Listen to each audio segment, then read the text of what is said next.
most traders, what exactly are you looking for?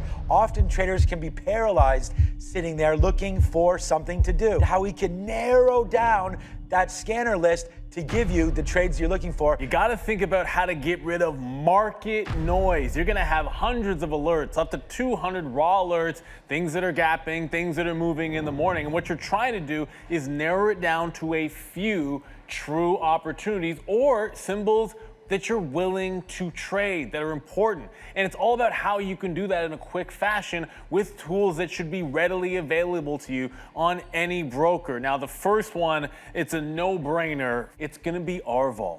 You don't just want a stock to be moving in the pre-market or have a story. You can have earnings, or you could have a new press release about a new drug that just came out.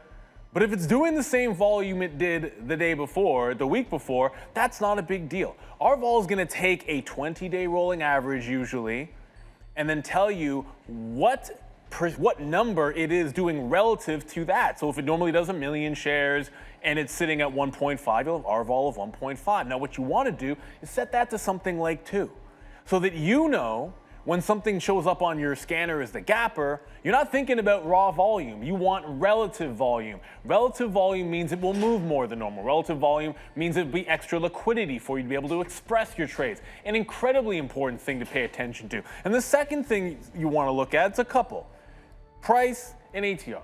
And that's average true range. Now the price is important because for most traders' strategies, you might have a certain account size that you've got to be able to control. If a stock is $1,000, maybe it doesn't fit within your parameters to be able to trade it. So oftentimes you want to make sure, and maybe it might be $5 to $100. It's just whatever works for you. There's no point having a bunch of names out there if, let's say, you can't trade penny stocks with your broker, or you can't really effectively trade anything over $300. There's no point it being in your scanner. So that's a simple thing you should throw out there. And then ATR, you want the average true range. Now, at the end of the day, you want something to be able to move enough. So if you set that to at least 0.5, I think you're going to make sure that you're in things that are going to give you enough opportunity to go so that you can get a large enough opportunity to win on the trade. It's not just enough that it's doing volume. It needs to be moving as well. Now, when you've done these things, you're then going to be able to whittle your list down from hundreds of symbols to less than 10. And once you've got it in single digits, or maybe just a little bit more than that, you move on to the structure. ATR, good. RVOL, looking fantastic. Maybe it's got a news catalyst, all these things that are right. You still have to pull up some charts and find things that give you structure. Maybe it's breaking out of a downtrend. Maybe it's got an obvious resistance level that it's breaking out above. Maybe it's coming into a gigantic support level. You can't do that over 100 symbols. You're just not going to be able to do it.